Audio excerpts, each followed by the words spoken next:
ভালোবাসি। কি? বললাম যে ভালোবাসি। ভালোবাসি মানে? ভালোবাসি মানে ভালোবাসি।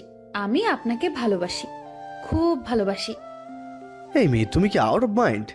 তুমি কি আমাকে চেনো, জানো? আমাকে আগে কখনো দেখেছো? আমি কি, আমি কে, বিবাহিত না অবিবাহিত, ধনী নাকি গরিব, ভালো নাকি খারাপ, পরিবার কেমন, হ্যাঁ, পরিবার আছেও বা কি না, এবার নামটা কি সেটা কি জানো তুমি? নাম ছাড়া মানুষ হয় কিনা জানি না, কিন্তু তবু যদি আপনার নাম না থাকে আমি দিব। অর্থ না থাকলে অর্থ দেব, ফেম না থাকলে ফেম দেব, পরিবার না থাকলে পরিবার দেব, জিএফ থাকলে ব্রেকআপ করিয়ে দিব, বিয়ে হলে ডিভোর্স করিয়ে দিব, আপনাকে ভালোবাসলেও ভালোবাসবো। আপনার নাম ধাম কিছুই ম্যাটার করে না। মেরিন বন্যা খানের আপনাকে ভালো লেগেছে তো লেগেছে, আর তাই মেরিন বন্যা খান আপনাকে ভালোবাসে, মানে ভালোবাসে। এতক্ষণ যে কথা বলছিল সেটা কে সেটা বুঝে গেছে নিশ্চয়ই। সবার ভালোবাসার মেরিন বন্যা খান। আমার পরিচয়টা না হয় একটু পরেই হয়েছে, তো কি হয়েছে? মেরিন আকাশে মুখ দিয়ে হেঁটে যাচ্ছিল, তখন আমার সাথে ধাক্কা লেগে পড়ে যেতে নিচ্ছিল। আমি মেরিনের কোমর জড়িয়ে ধরলাম যেন মেরিন পড়ে যায়। মেরিনের কোমর জড়িয়ে ধরার জন্য মেরিন খেপে গেল। ঠাস করে থাপ্পড় মারতে নিলে আমি খপ করে হাতটা ধরে ফেলি। মেরিন ইমপ্রেস হয়ে গেল, কারণ কোনো ছেলেই ওকে প্রতিরোধ করেছে। আমি মেরিনের কথা শুনে একটু অবাক হলাম। এতটুকু একটা মেয়ে, কারণ এর আগে কখনো আমি মেরিনকে দেখিনি, আর মেরিনও ওকে দেখেনি। কেউ কারো নামও জানি না। প্রথম দেখাতে একটা মেয়ে কিভাবে বলছে যে ভালোবাসি। আমি মেরিনের গলা আইডি কার্ড হাতে অ্যাপ্রন আর স্টেটাসকোপ দেখে বুঝতে পারলাম যে মেরিন স্টুডেন্ট। আমি জিজ্ঞাসা করলাম, কোন ইয়ার? 2020। ও মাই আল্লাহ, ব্রেনের সমস্যা আছে নাকি? নাকি ব্রেনই নেই, কোন যে কোন চলছে ইয়ার সেটাও জানেন না? হার্টের মতো ব্রেনও ইমপ্ল্যান্ট করা যায় কিনা জানি না, কিন্তু যদিও ব্রেন ইমপ্ল্যান্ট করা যায় তবে আমি কথা দিচ্ছি বাংলাদেশের সেরা বুদ্ধিমান ব্যক্তির ব্রেন আমি আপনার মাথায় ইমপ্ল্যান্ট করাবো। Shut up! একটা থাপ্পড় দেবো। যার নামটা পর্যন্ত জানো না, তাকে প্রথম দেখলে তাকে ভালোবেসে ফেললে? হ্যাঁ হ্যাঁ, বেসেছি। কার বাপের কি? Shut up! তুমি ফার্স্ট ইয়ার স্টুডেন্ট আর আমি ডক্টর প্র্যাকটিস করছি। তোমার লজ্জা করলো না এইভাবে আমার সাথে কথা বলতে? Unlike your teacher. তো আমার বাপের কি? ভুলেও কখনো আর আমার সামনে আসবে না। টিসি দেওয়ার ব্যবস্থা করাবো। বেয়াদব মাইয়া কোথাকার। সে যাই বলেন, আপনার বউ কিন্তু আমি হচ্ছি। আর হ্যাঁ, ফার্স্ট ইয়ারের ফাইনাল এক্সাম আজ শেষ হলো, so I am now second year. Teacher হলে আপনি আমার ক্লাসরুমে হবেন, আর তাছাড়া এখনো কোনো ক্লাস করানোর নেই। সো যাই হোক, আমি আপনাকে ভালোবাসি, আমাদের বিয়ে হচ্ছে, দ্যাটস ফাইনাল। তুই পাগল দেখি। কারেকশন প্লিজ, মেরা পাগল না, পাগলি হয়। আমি পাগলি আপনার প্রেমে, my dear Janu. Stupid girl. আমি রেগে চলে গেলাম। ওইদিকে মেরিনেরা। জন, আমি 5 মিনিট সময় দিলাম, আমার জানুর নিখোঁজে গোষ্ঠী জানতে চাই। ম্যাম ওনার নাম। মেরিন ঠাস করে জনকে থাপ্পড় মারলো। জন বুঝে উঠতে পারলো না এর কারণটা আসলে কি। Give him honour, call him sir. ওনাকে কেবল আমি ডাকবো। সরি ম্যাম, স্যারের নাম নীর আহমেদ চৌধুরী বর্ষণ, বাবার নাম নিহাল আহমেদ চৌধুরী। কবির স্যারের রাইভাল কোম্পানি এর কর্ণধার। স্যার ডক্টর, প্র্যাকটিস করছে 2 বছর ধরে। ইউএসএ অ্যান্ড সিঙ্গাপুর থেকে 2টা কোর্স ডিগ্রি নিয়ে এসেছেন। এখানে পেশেন্ট দেখে, অন্য কোথাও আর কোনো চেম্বার নেই, তবে এখন ছুটিতে আছে। ছুটিতে থাকার কারণ? মেরিন আবারও ঠাস করে থাপ্পড় মারলো। ম্যাম, স্যারের নেক্সট 17 তারিখ বিয়ে, আজ বন্ধুদের ইনভাইট করতে এসেছিল। এত তাড়াতাড়ি বিয়ে করতে হবে আমাকে? বিয়ে তো হলো না। আমার না হওয়া সতীনের নামটা কি? তোমার কি মনে হয় না তুমি ইদানিং থাপ্পড় বেশি খাচ্ছ? নাম শুনলে আবার মারবে। না বললে বেশি মারবো। কনের নাম নীরা রহমান। কি? মেরিন নামটা শুনে মাদের মতো করে হাসতে লাগলো। বিয়েতে তো বউ লাল জোড়া পরে, তাই না? Johnny Johnny yes papa. জি ম্যাম। কখনো তো ভুলেও কোনো দেশে কোনো ধর্মের বিয়েতে কালো জোড়া পড়ে না, তাই না? 17 তারিখ আবার বিয়ের দিন প্রেস মিডিয়া দেশের সব বড় বড় মানুষ এমনকি পলিটিশিয়ানরাও আছে অনেক আজকে। বিয়ের জন্য কাজেও চলে এলো। জাস্ট বিয়েটা পড়াবে তখন একদল কালো স্যুট পরা পিস্তলওয়ালা লোক বিয়েতে উপস্থিত সকল মেহমানের মাথায় বন্দুক ঠেকাল। ওদের মধ্যে থেকে একজন লিডার টাইপ ব্যক্তি অর্থাৎ রুদ্র বলে উঠল, এই বিয়ে পড়ানো এই মুহূর্তে বন্ধ করো। এই যে নিহাল স্যার, নড়বেন না আর কোনো কথা বলবেন না। সবার মাথায় বন্দুক ঠেকানো থাকলেও আমার মাথায় না। তবে পরিবার পরিজন এবং তার থেকে বড় কথা হলো আমার কলিজার নীরার মাথায় বন্দুক ঠেকানো। তোমরা কারা, কি চাও, টাকা পয়সা? Just tell me the amount. আমরা আপনাদের কাছে টাকা চাই না, এখনই ম্যাম চলে আসবেন। আর স্যার আপনি নিজের জায়গা থেকে নড়বেন না প্লিজ। আমি জানি যদি আমার জানের কিছু হয় তো মাইন্ড ইট। তখনই বাদ্য বাজনা বাজিয়ে একটা ব্যান্ড পার্টি এলো। তারপর একটা কালো BMW এসে থামলো। গাড়ি চালিয়ে এসেছে একটা গর্জিয়াস কালো পরি, আর কালো পরিটার নাম হচ্ছে মেরিন। মেরিন গাড়ি থেকে নামলো, কালো রঙের লেহেঙ্গা, পা থেকে মাথা পর্যন্ত কালো ডায়মন্ডের গহনায় মোড়ানো, সেই সাথে কালো চশমাও চোখে, ওটা লাল লিপস্টিক। দেখতে অসম্ভব সুন্দরী লাগছে, যে কারোই তার প্রেমে পড়ে যাবে। WhatsApp ladies and gentleman, drama mister Khan, drama wait and watch. Nira রহমানের বিয়ের সই না করার নামটা ইস রেজিস্টার্ড পেপারটা দাও। জন এনে দিল। মেরিন সেটা টুকরো টুকরো করে ছিঁড়ে আগুনে পুড়িয়ে ফেললো। আচ্ছা, সবার মনে তো একটাই প্রশ্ন যে কি হচ্ছে আপনার সাথে, তাই তো? আমি সোজা কথা সোজাভাবেই বলতে জানি। আমি এই বিয়ে ভাঙতে চাই। বিয়ে মানে নীরার বিয়ে ভাঙতে চাই। আমি চাই এখানে আজকে কেবল নীর আর মেরিনের বিয়ে হবে। এই বেয়াদব মেয়ে, কি আবল তাবল কথা বলছো কি তুমি? She is the mad girl, let me handle this. আমি মেরিনের কাছে গেলাম। What is the hell is this? এসবের মানে কি? মেরিন হাতের গানটা আমার মুখে আঁকি বুকি করতে করতে বলল,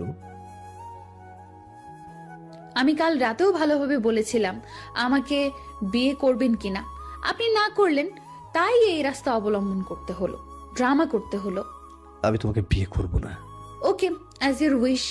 বয়েস, শুট দ্যাম। মেয়ে পাগল হয়ে গেছ, যাও রুমে যাও। বাদ দাও দাদু ভাই। শ্বশুর বাবা, আমি শাহজাহান খানের একমাত্র নাতনি, খান এম্পায়ারের একমাত্র মালকিন, যাকে বলে এমপ্রেস। যাই হোক, জানো আপনি বিয়ে করবেন কিনা? নো, সবার মৃত্যুর জন্য আপনি দায়ী থাকবেন। I don't care. আপনার জানের জীবন কেলেও না। আমি মেরিনের দিকে আঙ্গুল তুলতেই 5-7 জন আমার মাথায় গান ধরলো। আরে গান নামাও, বলছি না স্যারকে টাচও না করতে। ওরা নামিয়ে ফেললো। মেরিন পাগলের মতো আমার গাল ধরে বলল, আপনার কোথাও লাগেনি তো? আমি ধাক্কা দিয়ে সরিয়ে দিলাম মেরিনকে। জানকে আমার সামনে নিয়ে আসো তো। জন নীরাকে এনে মেরিনের পায়ে নিচে ফেললো। আমি হাতকে উঠে বললাম, আগে পারবেন না স্যার, তাহলে নীরাকে শুট করে দিব। আমি দাঁড়িয়ে গেলাম। মেরিন নীরা চুল ধরে মাথাটা তুলল। তোমাকে জিজ্ঞেস করিনি, তুমি এখন হুকুমের টেক্কা। বাহ, তোমার লাল টিপটা তো বেশ সুন্দর। মেরিনের পর বন্দুকটা নীরার কপালে ঠিক মাঝখানে ধরলো। বুলেট দিয়ে বানানোর টিপটা বেশি ভালো হবে। Life time, I mean dead টাইমে থাকবে। তোমার শরীরের মাংস পচে গেলেও তোমার করটিতে থেকে যাবে অনেকদিন। কি বলো? না না, ছেড়ে দাও ওকে। আমাকে বিয়ে করবেন? ইম্পসিবল। নীরাকে মেরে ফেললেও না। রাজি হয়ে যাও নীর, তুমি ওকে চেনো না, ও অনেক ডেঞ্জারাস, আমাকে সত্যি সত্যি মেরে দিবি, প্লিজ রাজি হও। এদের প্রেম তো মহান। ভয় পেও না নীরা, এই মেয়ে কিছুই করবে না। Every vessel sound much. মেরিন নীরার হাত ঘেঁষে একটা শুট করে নিল। এতে নীরার হাত থেকে রক্ত ঝরতে লাগলো। জান, বিয়ে করবেন আমায়? না, নেভার। জন, শ্বশুর বাবার মাথায় বন্দুক ঠেকাও তো, আর উপস্থিত সবার মাথায়ও ঠেকানো হোক। তবে আগে যেন শ্বশুর বাবাকে শুট করা হয়। জন গান লোড করে ফেললো। জাস্ট শুট করবে। না না, ডোন্ট শুট। আমি এই মেয়েকে বিয়ে করবো। নীর, তুমি এই পাগল মেয়েকে বিয়ে করবে না। আপনারা তাড়াতাড়ি ডিসিশনটা বলেন। বললাম তো বিয়ে করব। সত্যি? সত্যি। তবে একটা কথা আমিও বলে দিলাম, সকল মেহমান, ফ্যামিলি অ্যান্ড আমার জানকে গান পয়েন্টে রেখে তুমি বিয়ে হয়তো করছো আমায়, অফিসিয়ালি ওয়াইফ হবে, কিন্তু মন মস্তিষ্ক থেকে কখনোই আমি তোমাকে স্ত্রী হিসেবে মানতে পারবো না। সেই স্থানটা একমাত্র নীরারই থাকবে। কখনোই তুমি আমার ভালোবাসা হতে পারবে না। ঘৃণা হবে একমাত্র তুমি, তোমার নাম, এমনকি তোমার ছায়াকেও আমি ঘৃণা করব। তুমি ভালোবাসার মেরিন না, তুমি হবে আমার ঘৃণার মেরিন। তাতে আমার বাপের কি? সেটা আপনার ব্যক্তিগত ব্যাপার। আপনার অর্ধাঙ্গিনী হব, আপনার বউ হব, আর কিছু লাগবে না। কাজী সাহেব, এই কবি, ওই মেয়েকে থামাও। ওর জন্য যদি আমার আর নীরার যদি তুমি এই বিয়ে করো তাহলে আমি তোমাকে ত্যায্য করব। কথাটা শুনে মেরিন উন্মাদের মতো হাসতে লাগলো। সে হাসির কারণ সবার অজানা হলেও দাদু ভাইয়ের কাছে না। এই হাসির মাঝে যে কতটা দুঃখ, কতটা কষ্ট, কতটা হৃদয় ভাঙা চিৎকার লুকিয়ে আছে তা কেউ দেখতে পাচ্ছে না। তো মিস্টার খান, আপনার আর আপনার স্ত্রীর সাথে আমার কি সম্পর্ক যে আপনি আমাকে ত্যায্য করবেন? আপনি হয়তো ভুলে গেছেন আমি চাইলে আপনাদের ত্যায্য করতে পারি। খানবাড়ির সাম্রাজ্যে আমি মেরিন বন্যা খান। আমার জীবনে কি হবে আমি ডিসিশন নিব, আপনি না। চুপ! আর একটা শব্দ করলে আপনাকে আর আপনার বউকে এখন এই মুহূর্তে জানে মেরে দেব। তখন এই স্বাদের নীরা রহমানের কি হবে? সো চুপ, নট আ সিঙ্গেল ওয়ার্ড। কাজী সাহেব। তখন মেরিনে ঠিক করা কাজে এলো। আমাদের বিয়ের কাজ সম্পূর্ণ হলো। এরপর আমাকে আরও একটা কাগজে সই করতে হলো, যেটাতে লেখা ছিল যে মেরিনের মৃত্যুর আগে আমি দ্বিতীয় বিয়ে করতে পারবো না এবং কোনো পরিস্থিতিতেই মেরিনকে ডিভোর্স দিতে পারবো না। নীরা রহমানের সাথে দেখাও করতে পারবো না। এরপর মেরিন আমাকে নিয়ে দাদু ভাইকে সালাম করালো, এরপর নিহালকে। এখন কি আমি শেষবারের মতো নীরার কাছে যেতে পারি? আমার চোখে টলমল পানি। তা দেখে মেরিন অস্থির হয়ে গেল।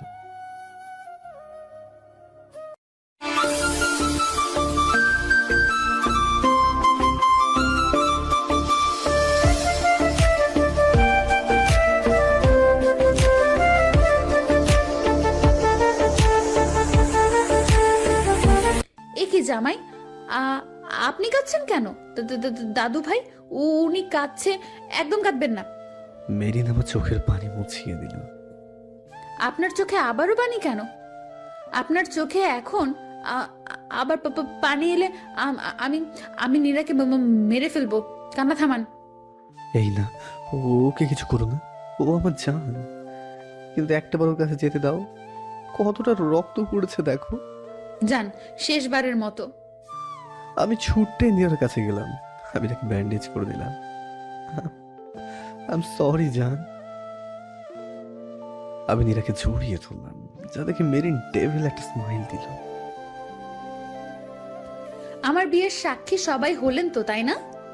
My dear press and media and politician, আপনারা খুব ভালোভাবে ভয় পাওয়ার অভিনয় করেছেন, তার জন্য আপনাদেরকে ধন্যবাদ। আমাদের বিয়ে আর মিস্টার আজম পলিটিশিয়ান, আপনাকে বিশেষ ধন্যবাদ। The special trend black cat force আমাকে আজকে দেবার জন্য। আর মাই ডিয়ার মেহমান, কারো গায়ে কোনো আচরও লাগবে না। ভয় পেয়েছেন তাই সরি। ভয়ের অভিনয়ে আপনারা পারফেক্ট গিফট পাবেন, যার যেটা দরকার, like bank loan, bill pass, কারো টেন্ডার পাস, ব্লা ব্লা। তো সবাই আমাদের জন্য দোয়া করবেন, আশীর্বাদ করে যাবেন। আর বাকি মেহমানগণ, ভয় পাবার কারণ নেই, বিবাহ সম্পন্ন হইল। চৌধুরী বাড়িতে নতুন বউ নিয়ে আমি ফিরলাম। দৌড়ের কাছে মা বরণডালা নিয়ে দাঁড়িয়ে আছে। গাড়ি থামতেই আমি মেরিনকে ফেলেই হনহন করে ভিতরে যেতে নিলেই মা বাধা দিল। ভিতরে ঢুকছো কেন? মামুনি, ও আমার নীরা না, ও ম্যারিন, তুমি কি করে জানলে? ভুলে গেছো নাকি যে বাসায় টিভি আছে? দেখি মামুনি, শরত ভেতরে যেতে দাও। না, যেভাবেই হোক বিয়েটা হয়েছে, আর চৌধুরী বাড়ির বউ হিসেবে আমার কিছু দায়িত্ব আছে, তাই আমি তোমাকে এভাবে বাড়িতে ঢুকতে দিতে পারি না। নীলিমা, ঘরের কর্ত্রী আমি, তাই আমার সংসার আমাকে সামলাতে দাও, ওদের দুজনকে বরণ করতে দাও। মামুনি, আমি ওকে বউ বলে মানি না তো। তাতে কিছু করার নেই, সারা দেশের লোক দেখেছে যে তোমাদের বিয়ে হয়েছে, 3 কবুল হয়েছে, 3 কবুল বলে বিয়ে হয়েছে। চুপ। মা আমাদের দুজনকে বরণ করলো। নীর, এবার ম্যারেনকে কোলে তুলে নিয়ে বাড়িতে ঢুকো। ইম্পসিবল, এটা কখনোই সম্ভব না। আমি যদি ওনার কাঁধে করে ঢুকি হবে? বলেই মেরিন লাফ দিয়ে আমার পিছনে গলা ধরে ঝুঁকে পড়ল। আমি মেরিনকে নামিয়ে দিলাম। বিয়ের পর বউকে প্রথম কোলে তুলে নিয়ে বাড়িতে ঢুকতে হয়, এটাই চৌধুরী বাড়ির নিয়ম। মামুনি, তুমি কি পাগল হয়ে গেছো নাকি? মা আমাকে একটু আলাদা ডেকে নিল। মামুনি তুমি? ঠিক করেছি, কাটা দিয়ে কাটা তুলতে হয়। এই মেয়েকে আমাকে আমার মতো সামলাতে দাও। এই মেয়েকে তোমার ঘাট থেকে আমি নামিয়ে ছাড়বো।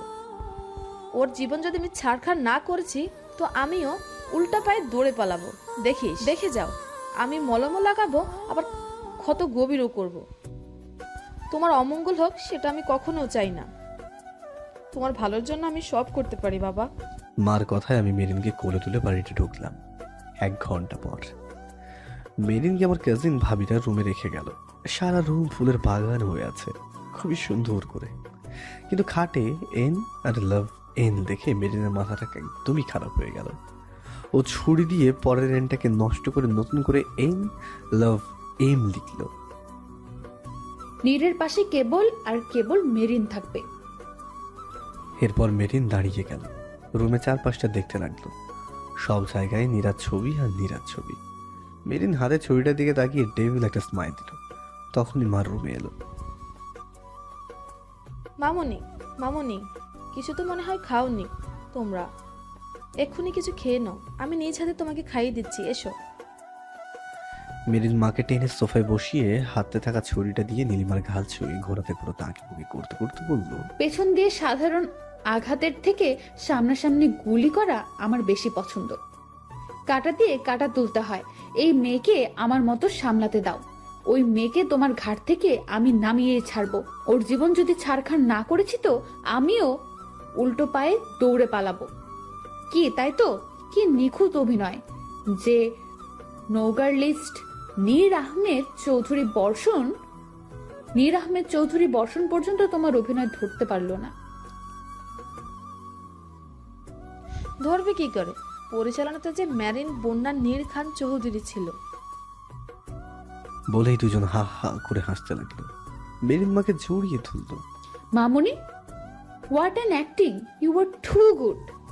যার এমন একটা কুটপুটে বউ আছে তাকে তো টু গুড হতেই হবে। তবে তোমার লেখা এই ডায়লগটার জন্য আমি কিভাবে যে প্র্যাকটিস করেছি তা আমি কেবল নিজেই জানি। ভীষণ ক্ষুধা লেগেছে। এক্ষুনি দিচ্ছি। মা মেরিনকে খাইয়ে দিচ্ছে, আর মেরিন অদ্ভুত দৃষ্টিতে মায়ের দিকে তাকিয়ে আছে। মানে কিছু না। আর শোনো, পরশু তোমাকে কি করতে হবে? 2 ঘন্টা পর আমি রুমে ঢুকলাম। ঢুকেই তো অবাক হয়ে গেলাম, কারণ রুমে আগুন জ্বলছে। এ কি? ভয় পাওয়ার কিছু নেই, আমি ধরিয়েছি কিছু আবর্জনা পুরোচ্ছি। আমি দেখে বুঝতে পারলাম যে কোনো ছবি পোড়ানো হচ্ছে। একটা ছবি সাইডে পড়লো। ছবিটা দেখে আমি বুঝলাম যে সেটা নীরার ছবি, কিন্তু মুখটা বিকৃত। আমি রুমে চোখ বুলিয়ে দেখলাম যে রুমে নীরার কোনো ছবি আর নেই। তোমার সাহস কি করে হয়? নীরার আমার সাহসের প্রমাণ 4 ঘন্টা আগেই পেয়েছেন। এই ছবি পুড়িয়ে কোনো লাভ নেই মেরিন। নীরার ছবি আমার বুকের মধ্যেখানে আঁকা রয়েছে। আমার মন থেকে নীরাকে তুমি কখনোই সরাতে পারবে না। আমি চাইলে নীরাকে দুনিয়া থেকে সরিয়ে দিতে পারি, আর আপনার মন থেকে পারবো না। আমি যদি চাইতাম তবে আপনার নীরাকে ছলে বলে কৌশলে আপনার সাথে জঘন্য প্রমাণ করতে পারতাম। এরপর কল্পলোকের কোনো কল্পলতা হয়ে আপনার সামনে নিজেকে উপস্থাপন করে আপনার মনে আমার জন্য ভালোবাসার ফুল ফোটাতে পারতাম। কিন্তু আমি তা করিনি। আমি হয়েই আপনার সামনে নিজেকে তুলে ধরেছি, কারণ মেরিন ছলনা করতে জানে না। ছলনা করতে জানে না, ধ্বংস করতে জানে, কেড়ে নিতে জানে। But you know what, I love you. I hate you Marin, I hate you. ভালো, মিথ্যে ভালোবাসার থেকে সত্যিকারের ঘৃণা অনেক ভালো। বলেই মেরিন আমাকে সালাম করতে গেল। আমি পিছনে সরে গেলাম। আমি তোমাকে বউ হিসেবে কখনোই মারি না, সো এই বউগিরি আমার সামনে করবে না। বলে আমি চলে যেতে নিলেই মেরিন ধাক্কা দিয়ে আমাকে সোফায় ফেলে আমার পাড়া ধরে সালাম করলো। আপনার মানাতে কিছু যায় আসে না, আমি আপনার বউ, সেটা আমি মানি। দুনিয়ার সবাই মানে, দুনিয়া মানে, আমি মানি আমি আপনার বউ। So that's it. আপনার জীবনে যদি কোনো সত্য থাকে তবে সেটা হলো এই যে আমি আপনার বউ। আমার চোখে আগুন। মেরিনের গলা চেপে ধরে বললাম, আর তোমার জীবনে বড় সত্যি হলো তুমি আমার চোখের কাঁটা। আজ থেকে আমার সকল অভিশাপে তুমি। গলা চেপে ধরতে মেরিনের দমটা আটকে যাওয়ার মতো অবস্থা। চোখ মুখটা লাল হয়ে গেছে, কিন্তু তবুও মেরিন নিজেকে ছাড়ানোর চেষ্টা করছে না। উল্টে ওর ঠোঁটের কোণে হাসি। মেরিনের এই অবস্থা দেখে আমি নিজেই মেরিনকে ছেড়ে দিলাম। মেরিন কাশি দিতে লাগলো। স্বাভাবিক হওয়ার পর মেরিন বলল, আপনার সকল অভিশাপে আমি হলেও আমি সকল আমলে আপনি, আমার সকল আমলে আপনি, আপনার সকল দোয়া আপনি। আমি চলে যেতে নিলাম। মেরিন আমার হাতটা টেনে নিয়ে একটা স্বর্ণের ব্রেসলেট পরিয়ে দিয়ে বলল, এটা সব সময় হাতে রাখবেন। এটা আমি কাবা শরীফের ওখান থেকে স্বর্ণের গিনি কিনে এনে বানিয়েছি, যে গিনিটা কাবা শরীফ স্পর্শ করানো হয়েছে। আর ব্রেসলেটটা আপনার সকল বিপদ আপদ থেকে রক্ষা করবে ইনশাল্লাহ। এটা সেদিনই খুলবেন যেদিন আমি মরে যাব।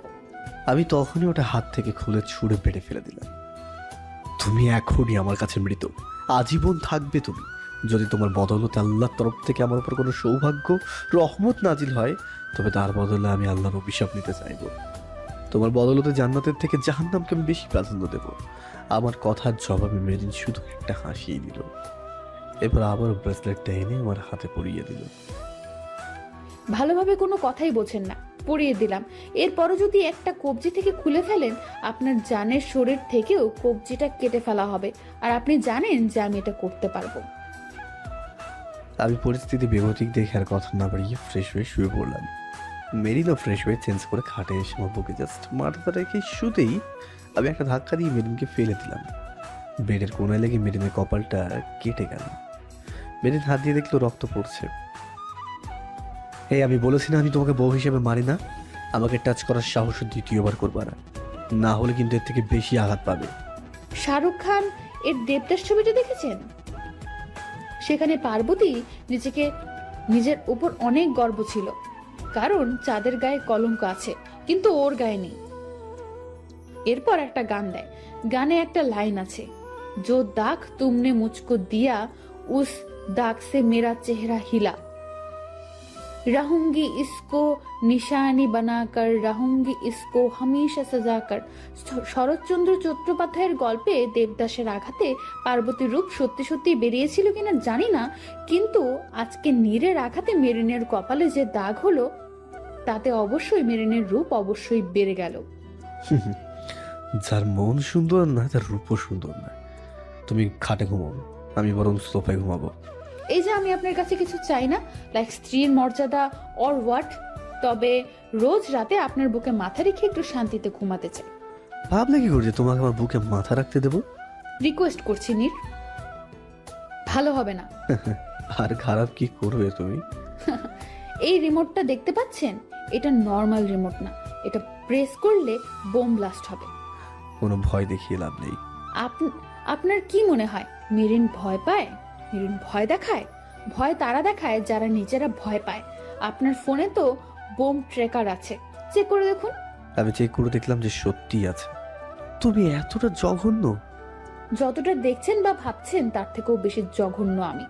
বাধ্য হয়ে আমি মেরিনকে বুকে জড়িয়ে শুয়ে পড়লাম। মেরিন একটা স্বস্তির নিঃশ্বাস ফেলল, মনে মনে বলল,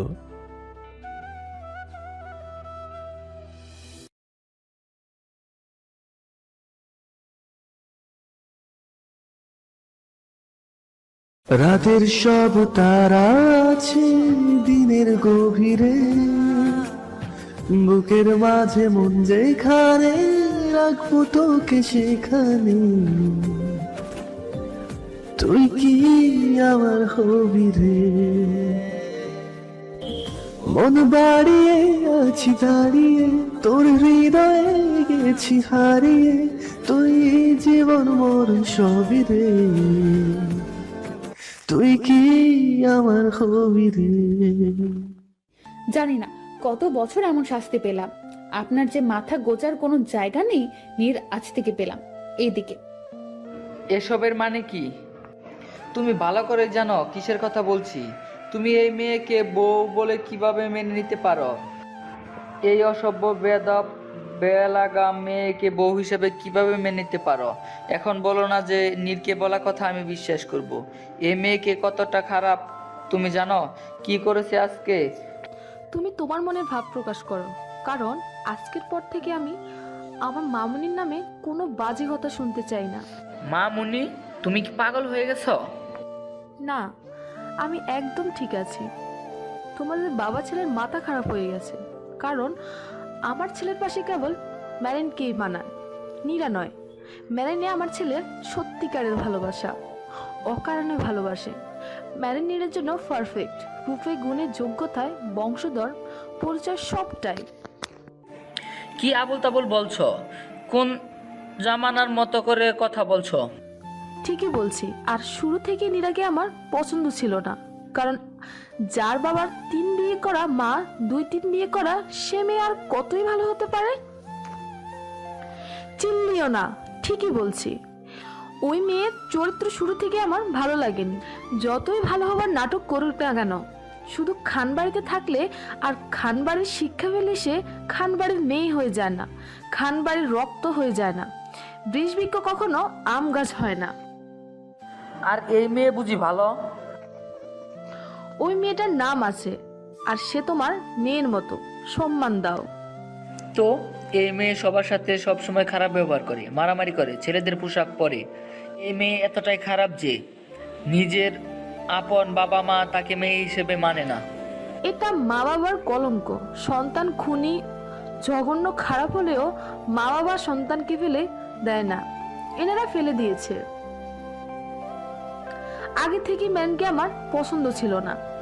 গত বছর যখন আমি নীরাকে ঈদের জামা দিতে যাই, ম্যারেন বাড়িতে ঢুকলো, হাত থেকে অনেক রক্ত ঝরছিল, তবু কণিকায় উঠে গেল না। সে নীরাকে কোন পোশাকে দেখতে ভালো লাগবে সেটা দেখতেই ব্যস্ত। পরে মীরার দাদু দৌড়ে এসে হাতে ব্যান্ডেজ করে দিল। ম্যারেন একবার আমার দিকে তাকালো। কি অদ্ভুত সে চাহনি, কি মায়া সে চোখে, কি মায়া সে চোখে মুখে। কোনো কাজল, কোনো লিপস্টিক ছিল না তার মুখে। কুদরতের সাথে সজ্জিত সে। যখন জানতে পারলাম যে কণিকা ওর মা, তাও আবার আপন মা, তখনই ভেবে নিয়েছিলাম যে কোনো ঘাপলা আছে। ভাবছিলাম যদি ম্যারেন নীরের বউ হতো, কিন্তু নীর তো নীরা বলে অজ্ঞান। কিন্তু ভাবতেও পারেনি যে ম্যারেন নীরকে ভালোবেসে ফেলবে। আর এতে আমার থেকে খুশি কেউ না, কারণ ম্যারেন নীরকে সত্যিকারে ভালোবাসে। দাঁড়াও, সবে তো শুরু গল্প। হ্যাঁ, বাজি। চলো বাজি লাগিয়ে নীরের কাছে কি কখনো ম্যারেন ঘৃণার ম্যারেন থেকে ভালোবাসার ম্যারেন হতে পারে কিনা। ওকে, লাগালাম বাজি। আমি বললাম কখনো নীরের কাছে মেরিন গেনা মেরিন ভালোবাসার মেরিন হতে পারে না। আমি লাগালাম হতে পারবে। আজকে ম্যারেন নীরকে যতটা ভালোবাসে, তার থেকে 1000 গুণ বেশি নীরকে ম্যারেন ভালোবাসবে। তখন ম্যারেন নীরকে ছাড়লেও নীরই ম্যারেনকে ছাড়বো না। সকালে মেরিনের আগে ঘুম ভাঙলো, দেখলো যে ও এখন আমার বুকে ঘুমিয়ে আছে। আমার বুকে একটা চুমু এঁকে দিল, এরপর আমার ঠোঁট জোড়া দখল করে নিল। ঘুমের মধ্যে আমার মনে হলো দম নিতে কষ্ট হচ্ছে। চোখ খুলে দেখি কাহিনীটা কি, মেরিন ছেড়ে দিল। এসবের মানে জানতে পারি আমি। Good morning kiss. সন্ধ্যার রিসেপশনের পর আমি আর মেরিন খান বাড়িতে গেলাম। দাদুভাই নিজেই বরণ করে নিল। আমাকে দেখে নীরা দৌড়ে এলো ছড়িয়ে ধরতে, কিন্তু পারল না। মেরিন সামনে দাঁড়ালো। নীরা আপু, অন্যের বরকে এভাবে জড়িয়ে ধরতে এসো না, মানুষ বলবে তোমার নজর খারাপ। খাঁটি বাংলায় কি বলে যেন? নীরা আঙ্গুল তুলে বলল মেরিন। সাথে সাথে মেরিন নীরার আঙ্গুল এমনভাবে মোচড় দিল নীরার আঙ্গুলটাও ভেঙে যায়। সাহস কিভাবে হয় আমাকে আঙ্গুল দেখানোর? আরে আরে ছাড়ো ওকে, আমার বলাতে মেরিন ছেড়ে দিল। আপনার না হওয়া বউকে বলে দিন যে ভুলেও আমার আপনার সামনে না আসে, তবে এই দুনিয়া থেকে অদৃশ্য হয়ে যাবে। আর হ্যাঁ, খানবাড়িতে শেষ 10 সেকেন্ড গুনে নাও, মানে gate out from my house. নিজের ভিখারি বাবের বাড়িতে যাও, গেট আউট। তুমি ওকে বাড়ি থেকে বের করে দেওয়ার কে? বাড়ির মালিক। কেন কেন বলে যান মিস্টার খান? এখন নীরা বানু, আপনি চলে যান এখান থেকে। তো বাড়ি থেকে বের করছি, দুনিয়া থেকে না। হয়ে গেছে, শেষ। আরো কিছু বলার আছে Nira? Don't waste my time. তোমার খালামণি হাজার চেষ্টা করেও তোমাকে এই বাড়িতে রাখতে পারবে না। So out. নীরা চলে গেল। মেরিন ফ্রেশ হতে চলে গেল। আমি বাগানে দাঁড়িয়ে আছি। কণিকা আমাকে কফি দিল। আর আরে খালামণি, সকালে আমি এখনো ঘুমাচ্ছি। মেরিনকে তমা অর্থাৎ আমাদের সার্ভেন্ট এসে বললো যে নিচে অফিস ম্যানেজার এসেছে। মেরিন নিচে গেল। Hello ma'am, good morning. Good না ব্যাড সেটা তোমার এখানে আসার কারণ শোনার পর ডিসাইড করব। বলে ফেলো। ম্যাম, এই কাগজগুলোতে আপনার সিগনেচার লাগবে। কেন? কার বিয়ে লাগছে? না মানে ম্যাম, এগুলো ইয়া what ever, give me. Marine তো এক বস্তা বিরক্তি নিয়ে পেপারগুলো পড়ছে আর সাইন করছে। হঠাৎ মনে হলো কাগজটার মাঝে কিছু একটা গন্ডগোল রয়েছে। মাঝখান থেকে লোকানো ডিভোর্স পেপার বের করলো। কণিকা খান, মিসেস কণিকা খান। মেরিনের আত্মা কাঁপানো কণ্ঠে আমার ঘুমটা ভেঙে গেল। সবাই দৌড়ে নিচে এলো। মেরিনের রাগান্বিত কণ্ঠে আজকে পুরো খান বাড়ি কেঁপে উঠল। এসবের মানে কি বলবেন? এটা শুনেই মেরিন টেবিলে পড়ে থাকা ছুরি দিয়ে তার মাকে দেওয়ালে ঠেকিয়ে ছুরিটা গলায় ধরল। আমিও আঙ্কেল মিলেও সরাতে পারলাম না। পরে দাদুভাই এসে সরালো। তুমি কি পাগল? নিজের মায়ের গলায় কেউ ছুরি ধরে? আমি ধরি, আর আনফরচুনেটলি এই মহিলা আমাকে জন্ম দিয়েছে আর তাই এখনো জীবিত আছে। না হলে আমার আর ওনার ডিভোর্সের কথা উচ্চারণ করার জন্য এতক্ষণে ওনার গোলাটা শরীর থেকে আলাদা করে দিতাম। বলেই মেরিন হাতে থাকা ছুরিটা ছুঁড়ে মারল, যার হ্যান্ডেলটা গিয়ে লাগলো দাদুভাইয়ের পায়ে। দাদুভাই আহ বলে চিৎকার দিয়ে উঠল। মেরিন দৌড়ে দাদুভাইয়ের কাছে গেল। তেমন ব্যথা পায়নি, তবু মেরিন অস্থির হয়ে গেল। আমি মনে মনে ভাবলাম, এই মেয়ে এমন কেন করে? নিজের মায়ের গলায় ছুরি ধরে। অথচ রাতে মেরিন কাপড় চোপড় ভাঁজ করে কাবার্ডে রাখছে। আমি কিছু কাজ করছি আর লুকিয়ে লুকিয়ে মেরিনকে দেখছি। বউ আমি আপনার, সরাসরি দেখতে পারেন আমাকে। তোমার ঠিক পিছিয়ে যে একটা ঘড়ি আছে সেটা দেখছি। তোমার দিকে তাকানোর আগে যেন আমি অন্ধ হয়ে যাই। পরদিন সকালে নাস্তা টেবিলে। কি ব্যাপার? আজকে সকাল সকালে তো আইটেম কলিজা বোনা, আলু পরোটা, মাংস বোনা, সবজি, পুস্তা, সবজি হালুয়া। গ্রানের রঙের রূপেই বলে দিচ্ছে যে খাবার কত মজা হয়েছে। সবাই মন ভরে তৃপ্তির সাথে খেলাম। শুধু তাই নয়, দুপুরে রাতেও সবাই জমিয়ে খেলাম। রাতে খাওয়ার পর সবাই বসে পিঠা খাচ্ছি। পাটি সাপটা, পুলি, মালপোয়া। নীলিমা বিয়ের চক্করে তো 12 দিন ধরে তুমি রান্না বান্না করছো না। এই 12 দিনে তোমার হাতের রান্নার মার দাদিমার মতো রান্না কিভাবে শিখে গেলে? আজকে সকাল থেকে কোনো রান্না আমি করিনি, এমনকি রান্না করে পা পর্যন্ত রাখিনি। সব রান্না আজকে মামনি করছে। আমি মাঝপথে খাওয়া থামিয়ে হাত থেকে পিঠা ফেলে বলি, এখনই হসপিটালে চলো। এই মেয়ে আমাদের খাবারের, আমি ড্যাম শিওর আমাদের খাবারে মেরে ফেলার জন্য বিষ টিষ মিশিয়েছে। যদি আপনাদের মেরে ফেলতে হয় তবে এখন এই মুহূর্তে বোম ব্লাস্ট করিয়ে মারতে পারি, গুলি করে মারতে পারি। মেরিন ছলনা করে কাজ করে না। মেরিন ভীতুদের মতো পেছনে ছুরি চালায় না। আমি উঠে চলে গেলাম। নিহালও চলে যেতে নিল।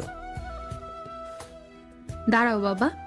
খবরদার, আমাকে বাবা বলে ডাকবে না। আমি তোমাকে সেই অধিকার দেইনি। মেরিনকে অধিকার দেওয়ার অধিকার তোমাদের কারণ নেই। আমি বাবা ডাকবো তো ডাকবো, তোমাদের জিজ্ঞেস করে ডাকবো না।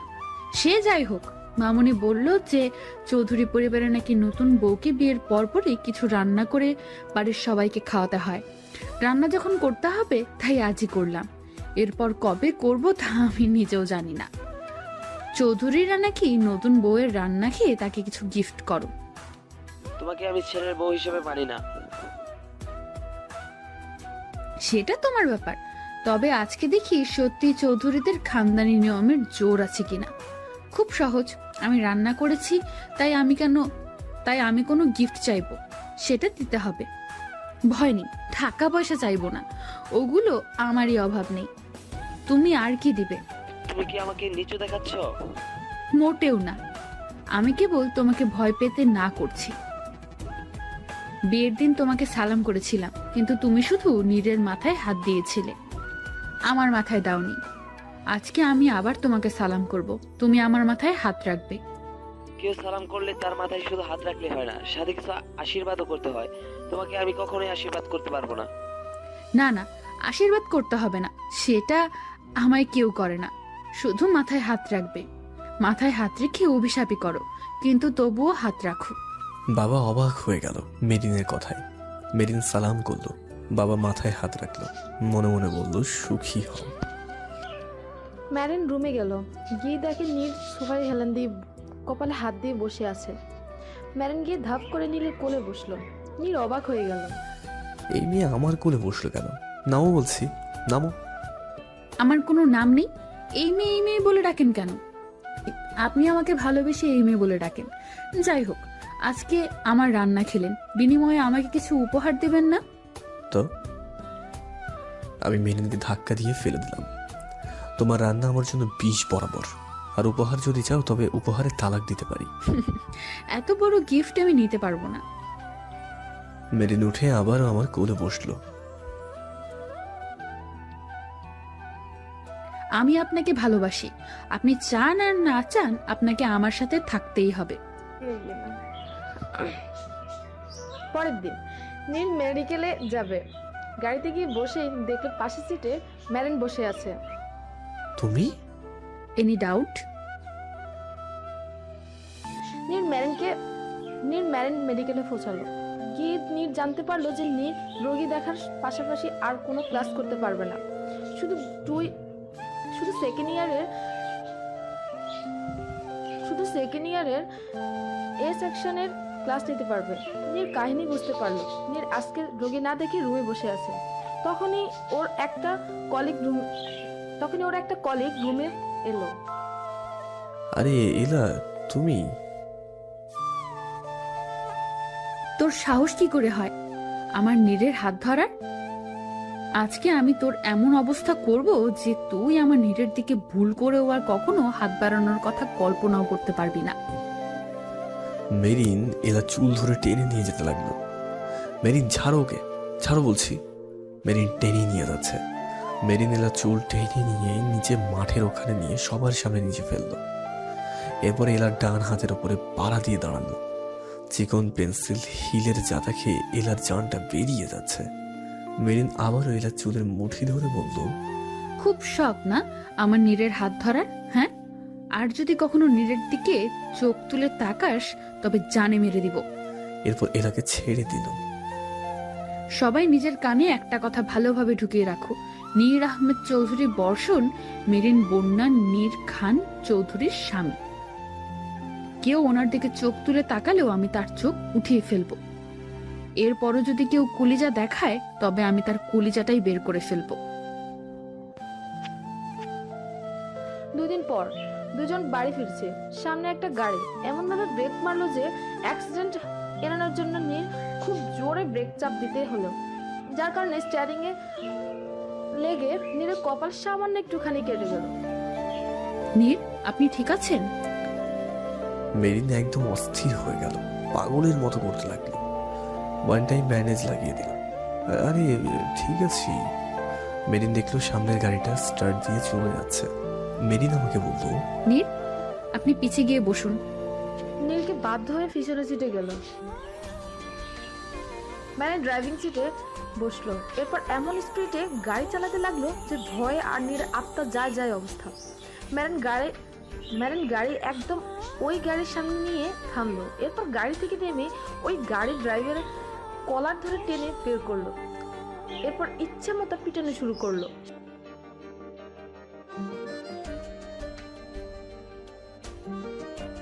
রাতের সব তারা আছে দিনের গভীরে, বুকের মাঝে মন যেখানে রাখবো তোকে সেখানে।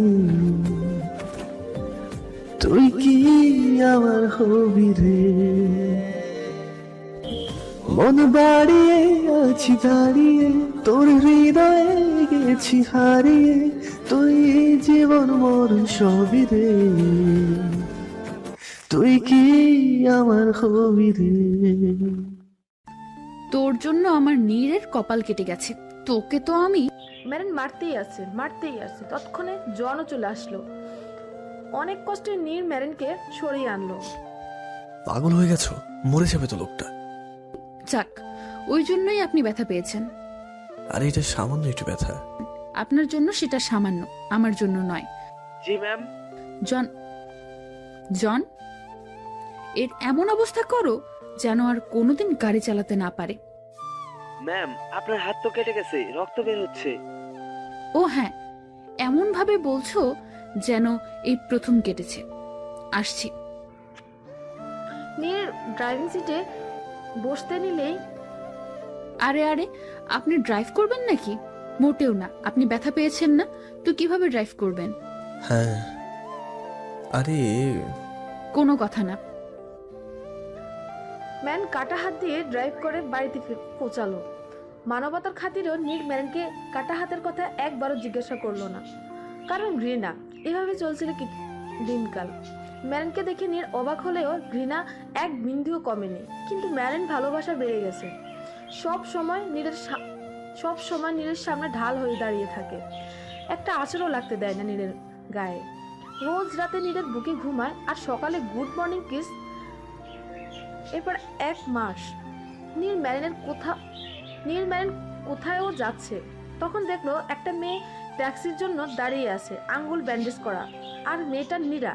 নীর গাড়ি থেকে নামতেই নীল ম্যারেনের হাত ধরে বাধা দিল। নীর ঝাড়া দিয়ে ম্যারেনের হাত ছড়িয়ে নিল। নীর বেরিয়ে গেল। নীরার হাত ধরে বলল, তোমার হাতে কি হয়েছে? তুমি এখানে কি করছো? কিন্তু তোমার কাছে তো গাড়ি ছিল। চুপচাপ গাড়িতে উঠুন। কন্ট্রাক্টের কথা ভুলে গেছেন? Go to hell with that contract. আপনি সত্যিই ভালো কথা ভালোভাবে বোঝেন না। মেরিন গানটা বের করলো, সেটা দেখে ভয়ে নীরা আমাকে চেপে ধরল। ছাড় নীরকে, না হলে আমি তোকে গুলি করব। আমি নীরার সামনে দাঁড়ালাম। করো গুলি। নীরার কাছে যেতে হলে আগে নীরকে জানে মারতে হবে। নীরের বুক থেকে কখন নীরাকে সরাতে পারবে না।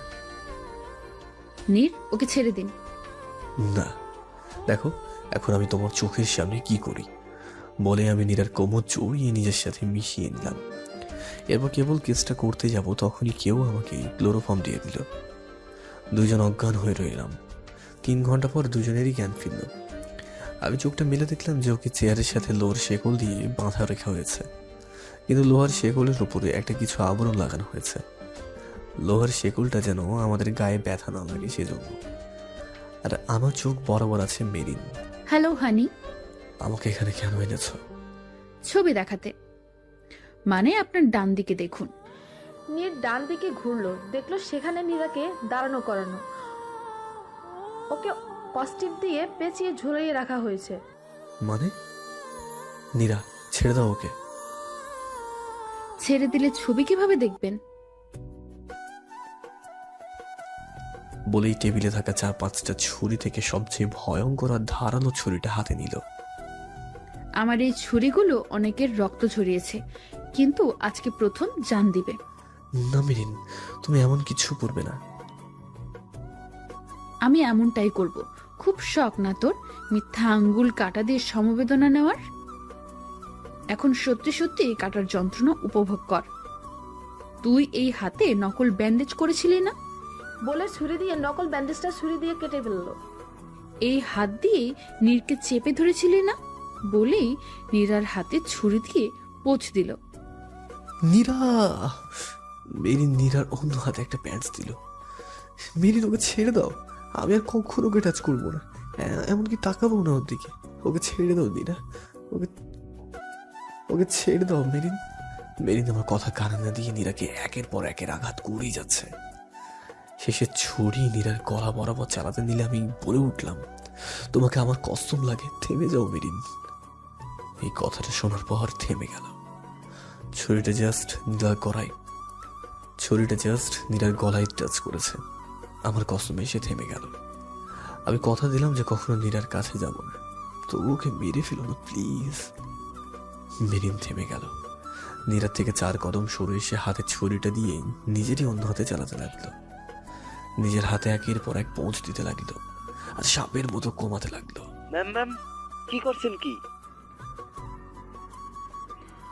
জবাবে মেরেন এমনভাবে জনের দিকে তাকালো যে জন কেঁপে উঠল, পেছনে চলে গেল। নীরা অবাক চোখে দেখছে মেরেনের চোখ অসম্ভব লাল। জন, নীরার মাথার সব চুল ফেলে ন্যাড়া করে দাও। মুখে কালি মাখিয়ে ছবি তুলে ফেসবুকের নিউজ ফিডে খবরের জায়গায় দিয়ে দাও। এই ভিখারির বাচ্চা চুরি করতে গিয়ে ধরা খেয়েছে, এরপর ব্যান্ডেজ করো। জন, 5 মিনিট সময় দিলাম। জি ম্যাম। এই সানা। সানা নামের মেয়েটা এসে মেরেনের কথা মতো কাজ করতে লাগলো। ম্যাম এবার তো ব্যান্ডেজ করান, এখন তো নীরা যথেষ্ট শাস্তি পাচ্ছে। আমি নীরার জন্য আমার হাত কাটিনি। আমি তোমাকে 2টা ইনজেকশনের নাম লিখে দিচ্ছি, সেগুলো এখন গিয়ে নিয়ে আসবে। Okay ma'am. 10 মিনিট পর ম্যারিনের ডান হাত থেকে একটা ইনজেকশন পুশ করলো। এরপর লোহার খুব সরু ধারালো কাঠির মাথা আগুনে পুড়িয়ে নীরের হাতে ম্যারিন লিখতে লাগলো। ইনজেকশনের কারণে নীর হাতে একটু ব্যথা পাচ্ছে না। নীরের হাত থেকে রক্ত ঝরছে, তা দেখে ম্যারিন জানটা বেরিয়ে যাচ্ছে। I am sorry. কত রক্ত বের হচ্ছে আপনার? তাই তো আমি আপনার থেকে 4 গুণ রক্ত বের করেছি। আপনার ব্যথা লাগেনি তো? আপনার এই ক্ষতটা তাড়াতাড়ি শুকিয়ে যাবে, কিন্তু এই মেরিন নামটা সবসময় সারা জীবন আপনার হাতে থাকবে। আপনার হাতে লেখা এই মেরিন নামটা আপনাকে সবসময় আমার কথা স্মরণ করিয়ে দেবে। আপনি চাইলেও কখনো ভুলতে পারবেন না যে মেরিন আপনার বউ, আপনার লাইফ পার্টনার। আপনি না চাইলেও এই লেখার মতো আমিও সারা জীবন আপনার জীবনে থাকবো। ম্যারিন নীরের হাতে নিজের নামটা লিখে মেডিসিন লাগিয়ে ব্যান্ডেজ করে দিল। এরপর নীরের বাঁধন খুলে দিল। ম্যারিন মাথাটা ঝিমঝিম করতে লাগলো। ম্যাম এবার তো হাতে ব্যান্ডেজ করিয়ে নিন। দাও। দিন ম্যাম হাত। আমারটা আমি করতে পারবো। এ কি স্যার করছেন কি? ম্যারিন ঘুরে দেখলো যে নীর সেই লোহার কাঠিটা দিয়ে যেন কি একটা লিখলো। ম্যারিন দৌড়ে গিয়ে নীরের হাত থেকে ওইটা ফেলে দিল। আপনার হাত থেকে তো রক্ত ম্যারিন দেখলো যে নীর ম্যারিনের আগে ঘৃণা শব্দটি লিখে দিল। তুমি আমার হাতে মেরিন লিখেছো, আমি তার আগে ঘৃণার কথাটা লিখলাম। আমার হাতের মতো আমার মনেও এবং আমার জীবনেও তুমি আজীবন ঘৃণার মেরিনই হয়ে থাকবে, কখনো ভালোবাসার মেরিন হতে পারবে না। মেরিন আমার হাত নিয়ে ব্যান্ডেজ করতে করতে বলল, যেভাবেই হোক আপনার মনে আমার নাম তো থাকবে, সেটা ভালোবাসার নাই বা হলো হোক না সে নামটা ঘৃণার রুসেল্লায় আমি সারা জীবন আপনার বুকের গভীরে তো থাকতে পারবো, কারণ যাকে আমরা ভালোবাসি তাকে বুকের মাঝে রাখি, আর যাকে ঘৃণা করি তাকে রাখি বুকের ভেতরে। ভালোবাসা ভোলা গেলেও ঘৃণা কখনো ভোলা যায় না। আপনার ঘৃণা কখনোই আপনাকে মেরিন নাম ভুলতে দেবে না, মেরিন মরে গেলেও না। আর এটাই ঘৃণার মেরিনের বড় পাওয়া। মেরিনের মৃত্যুই এখন নীরের সকল দোয়া। 15 দিন পর মেরিন পরীক্ষা দিচ্ছে। তখন হঠাৎ একটা মেসেজ পেয়ে পরীক্ষা মাঝ পথে রেখে মেরিন ছুটে আসলো। আমি ব্যালকনিতে দাঁড়িয়ে ফোনে কথা বলছিলাম, দেখলাম মেরিন দৌড়ে কোথাও যাচ্ছে। এর না এক্সাম চলছে। এক্সাম রেখে কোথায় যাচ্ছে? জাহান্নামে যাক, কিন্তু এ তো স্টাডি নিয়ে অনেক সিরিয়াস। তখনই আমার মোবাইলে নীলিমার ফোন এলো। জানতে পারলাম মেরিনের দুলাভাইয়ের অ্যাক্সিডেন্ট হয়েছে। আমিও হসপিটালে গেলাম। হাসপাতালে গিয়ে আঙ্কেলের রক্ত লাগবে। ডক্টর আঙ্কেল, আমার রক্তও তো ও পজিটিভ, আমারটা নিন। না মামুনি, তোমার এমনিতেই রক্ত শূন্যতা, তার মধ্যে বিপি একদম লো, তোমার শরীর থেকে রক্ত নিতে পারবো না। আমার বাচ্চা মরা ম্যাটার করে না, আমার দাদু ভাইকে বাঁচায়। দেখেছেন আঙ্কেল আপনি আমার রক্ত নিন। কিন্তু একজনের জীবন বাঁচাতে গিয়ে আমি অন্যজনের জীবন নিতে পারবো না। ডক্টর, আমার জীবনের বিনিময় হলেও আমার দাদু ভাইয়ের জীবন বাঁচান। এই পৃথিবীতে আমার বাঁচার দরকার নেই, কিন্তু আমার দাদু ভাইয়ের বাঁচার দরকার আছে। তাই আমার চিন্তা বাদ দিয়ে আমার দাদু ভাইকে জীবন বাঁচান, না হলে আপনাকে আমার হাত থেকে কেউ বাঁচাতে পারবে না। ওকে ফাইন, বল চলো। দাঁড়াও রানা, কণিকার ব্লাড গ্রুপ ও পজিটিভ, তাই কণিকার বাবাকে রক্ত দিবে। আঙ্কেল, আমার দাদু ভাই, আমি রক্ত দিব। তুমি ভাবলে কি করে যে তোমার বিষাক্ত রক্ত আমি আমার বাবাকে দিতে দিব? মিস্টার খান, সাপের বিষ কেবল মারতে নয়, বাঁচাতেও লাগে। আমি যখন বলেছি তখন রক্ত আমিই দিব। মামনি দেখো, তোমার শরীর থেকে স্পিডে রক্ত নিতে পারবো না। রক্ত কম থাকায় ঝামেলা হবে, লেট হবে। আঙ্কেলের জন্য এটা ভালো হবে না, তাই কণিকা ভাবির রক্তটা নিব। ইটস অ্যাবাউট ইউর দাদু ভাই। ম্যারেন বাধ্য হয়ে রাজি হলো। অপারেশন চলছে, সবাই একসাথে বসে আছে। কবির কণিকাকে সান্ত্বনা দিচ্ছে, আর ম্যারেন একা এক কোণে দাঁড়িয়েছিল। ওকে সান্ত্বনা দেওয়ার মতো কেউ নেই। অপারেশন সাকসেসফুল হলো। কিছুদিন পর দাদুভাই সুস্থ হলো। নীর কিছুতে অঙ্ক মিলাতে পারছে না। নীর মনে মনে, মেয়েটা অনেক খারাপ, কিন্তু তবুও নিজের বাবা কিভাবে রক্তকে বিষাক্ত বলতে পারে? স্ট্রেঞ্জ।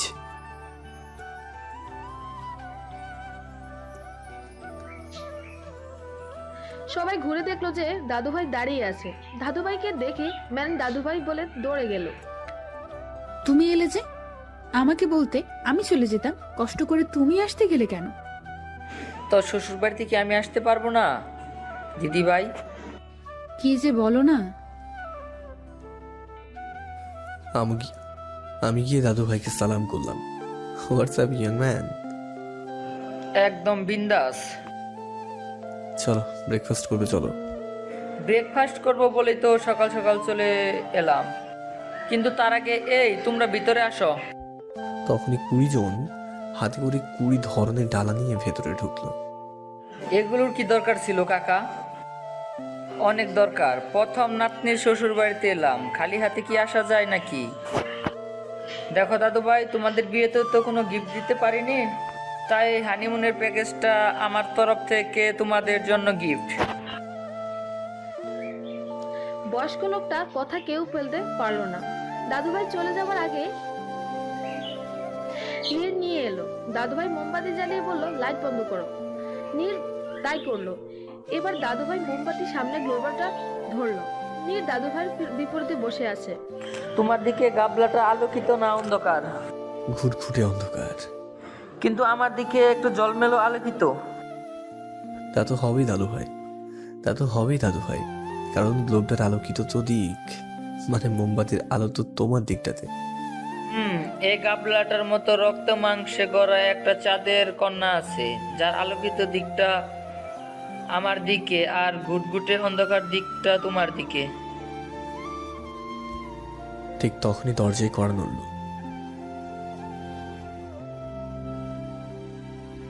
দাদু ভাই, দাদু ভাই, ও দাদু ভাই। লাইট অন করে দরজা খোলো। দরজা খুলতেই মেরিন হুটহাট করে তো রুমে ঢুকে পড়লো। দাদু ভাই চলো চলো, কেক রেডি। পরের দিন দুজন মেডিকেল থেকে ফিরছে। জ্যামে বসে নীর দেখতে পারলো যে দুইটা ছেলে একটা মেয়েকে টিস করছে। নীর সাথে সাথে গাড়ি থেকে বের হয়ে ছেলে দুটাকে পিটালো। দুজন কোন রকম দৌড়ে পালালো। ম্যারেন নীরকে টেনে গাড়িতে নিয়ে বসলো। নীরের হাত পা দেখতে লাগলো যে কোথাও ব্যথা পেয়েছে কিনা। What the hell are you doing? আপনি ব্যথা পাননি তো? কি দরকার ছিল মারামারি করার? আমি তোমার মতো সেলফিশ নই যে কেবল নিজেকে নিয়ে খুশি থাকবো। তাই বলে কে না কে বিপদে পড়লো বলে বের হয়ে মারামারি করবেন? সব সময় দেখি বের হয়ে যান। মারামারি আর করতে দাও কোথায়? বের হলেই তো ফায়ার করা শুরু করো আর গুন্ডারা পালাই। যাই হোক, এত বাহুবলীগিরি দেখাতে হবে না। রাতের সব তারা আছে দিনের গভীরে, বুকের মাঝে মন যেখানে রাখবো তোকে সেখানে, তুই কি আমার হবি রে।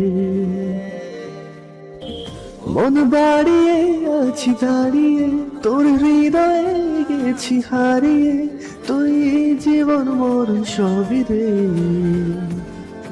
তুই কি আমার হবি রে। জানেন নীর, আমাদের ছেলে হলে কি নাম রাখবো? নির্বন। আপনার পুরো নাম মানে নীর, আর আপনার পুরো নাম মানে নীর, আর আমার নাম বন্যা। বন্যা নামের বোন। Nir plus Bon equal to Nirbon. Nirbon Ahmed Chowdhury. সেটা কখনো ভেবো না, বুঝেছো? I hate you. And I love you. সে যাই হোক, আমি কি বলেছি যে আজকে আপনার ছেলের মা হব? 1 বছর পর কি 10 বছর পর তো হবই আমি নির্বনের মা, দেখে নিবেন। বলে নীর ম্যারিনের হাতটা ঝাড়া দিয়ে সরিয়ে দিল। এরপর হাঁটতে লাগলো। কেন? আমার চেহারা কুৎসিত কেন? আমার চেহারা কুৎসিত কেন? আমার চেহারা কি সুন্দর না? কোন দিক দিয়ে খারাপ হবে? দেখুন আমাকে, দেখে বলুন। ওখানে 4-5 জন বখাটে ছেলে ছিল। তাদের মধ্যে থেকে একজন বলে উঠলো, নীর ম্যারিন দুজনেই কথাটা শুনলো। কেউ রিয়াক্ট করলো না। নীর হেঁটেই যাচ্ছে আর ম্যারিন নীরের নানা ধরনের কথা বলছে, যে ছেলেগুলো ওদের পেছনে হাঁটছে। একটা পর্যায়ে ছেলেগুলো খুব বাজে বাজে কথা বলতে লাগলো। ম্যারিন একটা বার ম্যারিনের দিকে তাকালো। ম্যারিনের তাকানোতে নীর মুখ ঘুরিয়ে নিল। এরপর আবার হাঁটতে লাগলো, কিন্তু ম্যারিন ঠিক করলো যে এদেরকে উচিত শিক্ষা দিতেই হবে। তাই ম্যারিন ছেলেগুলোর দিকে হাঁটতে লাগলো। নীর ঘাড় ঘুরিয়ে দেখলো, এরপর আবার নিজেরা মতো হাঁটতে লাগলো। সামনে একটা রিক্সা পেয়ে উঠাতে উঠে বসে চলে গেল। ম্যান তখন ছেলেগুলোকে পিটাতে ব্যস্ত। ম্যান নেড়ে চলে যাওয়া দেখে অবাক হলো, আর সেই সুযোগে একজন পিছন থেকে ওর মাথায় বাড়ি মারলো। ম্যান চোখ ঝাপসা দেখতে লাগলো। ছেলেগুলো ম্যানকে তুলে নিয়ে গেল। জন সময় মতো এসে ম্যানকে বাঁচালো। ম্যাম, আমি আপনাকে বাসায় পৌঁছে দিচ্ছি, চলুন। গাড়ির চাবি দাও। গিভ মি দ্য কি। জন ম্যানকে চাবি দিয়ে দিল। ম্যান এমন স্পিডে গাড়ি চালিয়ে চলে গেল যে জন ওর পিছু যাওয়ার সুযোগই পেল না। ওদিকে নীর একা বাসায় ফিরল। আমি কি জানি? না মানে ম্যাম, গাড়ি নিয়ে কোথায় যেন গেল, পাচ্ছি না। বৃষ্টি হচ্ছে প্রচুর। হোয়াট এভার, জাহান্নামে যাক। Bye, let me sleep. John এবার নিজেকে আটকে রাখতে পারলাম না। আপনি কি মানুষ? এত রাতে বৃষ্টির মধ্যে একটা মেয়ে বাইরে, আর আপনি আরামের ঘুমাচ্ছেন। তাও মেয়েটা আপনার বিয়ে করা বউ। লজ্জা করে না আপনার? বলেই জন ফোনটা রেখে দিল। জনের কথায় আমার বোধ হলো আমি কি করেছি। আর দেরি না করে আমি গাড়ি নিয়ে বের হলাম। অনেক বৃষ্টি পড়ছে। এদিকে ম্যারিন 1 কেস বিয়ার কিনে একটা শ্মশানের মধ্যে গাড়ি থামিয়ে গাড়ি থেকে বিয়ার গাড়ির সাথে হেলান দিয়ে বসে বিয়ার ক্যান শেষ করছে। সেই সাথে নিজের জীবনের অঙ্ক মিলাচ্ছে। কারণ আজকে নীরের কাছে ম্যান খুব কষ্ট পেয়েছে, খুব। কারণ যে ব্যক্তি অন্যের বিপদে ঝাঁপিয়ে পড়ে, অচেনা অজানা একটা মেয়ের সম্মান বাঁচাতে 2 বার ভাবে না, সে নিজের স্ত্রীর জন্য স্ট্যান্ড নিল না, উল্টা একা ফেলে চলে গেল। আর অন্যদিকে নীর ম্যারিনকে পাগলের মতো খুঁজছে। হঠাৎ শ্মশানের ওদিকটায় কিছু দেখতে পেয়ে ওখানে গেল। গিয়ে দেখলো ওখানে ম্যারিন বসে বসে বিয়ার খাচ্ছে। এটাই বুঝি দেখা বাকি ছিল। তবে এখানে বসে এইসব ছাইপাশ গিলছো, আর ওদিকে তোমার দালাল আমাকে যা তা শোনাচ্ছে। মেরিন আমার দিকে ঘুরল। আরে আপনি? একেবারে ঠিক। আমি বাজে, অপয়া, খুনি, অলক্ষী। আমি বুঝতে পারছি যে মেরিন এখন ফুল মাতাল। বাসে চলো বলেই নীর মেরিনের হাতটা ধরল। এ কি, আপনি নিজের থেকে আমার হাত ধরছেন? ভাবা যায়? আপনি না আমাকে ঘৃণা করেন? আপনাকে আমি একটা কথা বলি, কাউকে বলবেন না কিন্তু। আমাকে না আমি নিজেও ঘৃণা করি। পাগলের মতো হাসতে হাসতে ম্যারিন অজ্ঞান হয়ে গেল নীরের বুকে। উপর পড়লো। নীর ম্যারিনকে বাসা নিয়ে গেল, ওকে শুয়ে দিল, আর ভাবতে লাগলো কি আছে এই বন্যার গভীরে। জানি না কেন আজকে তোমার কথার আড়ালে, হাসির আড়ালে হৃদয় ভাঙা চিৎকার শুনতে পেলাম। কি আছে তোমার মাঝে? ভাবতে ভাবতে নীর ঘুমিয়ে পড়ল। চলুন আমরা ঘুরে আসি ওদের থেকে। নীরা ম্যারিনের নীরার খালাতো বোন। নীরা বাবার আলতাফ রহমানের মা রচনা। রচনা সবার বড় বোন, তাই নীরাকে নানু বাড়ির সবাই ভীষণ আদর করত। নানা ভাই, নানুমণি, মামা মামা কণিকা। কণিকার তো জান ছিল নীরা, কিন্তু ম্যারেন হওয়ার পর সবাই নীরা থেকে বেশি ম্যারেনকে আদর করতো, কারণ ম্যারেন ছোট। নীরা সবারটা মেনে নিল, মামা আর কণিকারটা ম্যারেন প্রতি ভালোবাসা সহ্য করতে পারলো না। এখন ম্যারেন তো কণিকার নিজের মেয়ে, তাই স্বাভাবিকভাবেই নীরা থেকে বেশি ম্যারেনকে আদর করবে। ম্যারেন কণিকা কবিরের কলিজা ছিল, আর ছোট অ্যান্ড গুলুগুলু বলে মামাও নীরা থেকে বেশি ম্যারেনকে আদর করত। বেশি বলতে ছোটদের প্রতি সবাই কেয়ারটা একটু বেশিই থাকে। মামা খালামণি আচরণের নীরা ইচ্ছে হতো ম্যারেনকে মেরেই ফেলতে। নীরা ম্যারেনের থেকে 7 বছরের বড়। নীরা বয়সে নীরার থেকেও বড়। একদিন 1.5 বছরের ম্যারেনকে নীরা সুইমিং পুলে ইচ্ছে করে ফেলে দিল, যেটা মামা দেখতে পেল। নীরা জাস্ট ফেলেছে, তখনই মামা ছুটে এসে ম্যারেনকে তুলল আর ঠাস করে নীরাকে থাপ্পড় গণল। সবাই নীরাকে ভীষণ বকলো। কণিকা তো প্রায় কথাই বলা বন্ধ করে দিল নীরার সাথে। সেই থেকে নীরার রাগ আরো বেড়ে গেল। ধীরে ধীরে ম্যারেনের বয়স 5 বছর হয়। ম্যারেন রোজ মায়ের কোলে ঘুমাতো। মাথা থাকতো মায়ের কোলে আর পা থাকতো বাবার কোলে। ম্যারেন বলতে মামা অজ্ঞান, আর মামা বলতে ম্যারেন। মামার বাদক হয়ে যায়। একদিন সবাই কক্সবাজারে বেড়াতে যায়। মামা 2 ভাগ্নিকে নিয়ে টুইস্টেড স্পিড বোট এ করে সাগরের ভ্রমণ করে। ম্যারেন মামার কোলে। মামা এক হাতে নীরার হাত ধরে রেখেছে, অন্য হাতে ম্যারেনকে কোলে রেখেছে। চালক নিচে বসা। মামা ম্যারেনের আর নীরা দূরের জিনিসগুলো দেখছে। সেই সুযোগে নীরা ওর বাইক থেকে পাথরটার সাথে স্পিড বোটে থাকা সেই সুযোগে নীরা ওর ব্যাগ থেকে পাথরটার সাথে স্পিড বোটে থাকা দড়িটার সাথে খুব সাবধানে বেঁধে দিল। এরপর দড়ির আরেক প্রান্তে খুব সাবধানে মামার পায়ে বাঁধলো। আনন্দে বিবহিত মামাকে হঠাৎ করে পেছনে থেকে নীরা মারলো একটা ধাক্কা। মামা তাল সামলাতে চেষ্টা করছে, ঠিক তখনই নীরা পাথরটা নিচে ফেলে দিল। উদ্দেশ্য মামা আর ম্যারেনকে একসাথে পানিতে ফেলা, আর বাকিদের ম্যারেনকে হারানোর শাস্তি দেওয়া। পাথরের টেনে মামা কোনোভাবে আর নিজেকে সামলাতে পারলো না, পরে যেতে নিল ম্যারেনকে নিয়ে। কিন্তু মামা ম্যারেনকে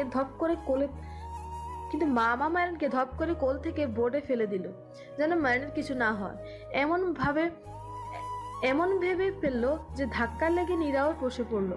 নীরা উঠে ম্যারেনকে আবারও ধাক্কা মারতে, তখনই চালক এমনভাবে ফেললো যে ধাক্কা লেগে নীরাও বসে পড়লো। নীরা উঠে ম্যারেনকে আবার ধাক্কা মারবে, তখনই চালক চলে এলো। ছোট্ট ম্যারেন সাগরের অতলে মামাকে তলিয়ে যেতে দেখলো। ম্যারেন ভয়ে পেয়ে জ্ঞান হারিয়ে ফেললো।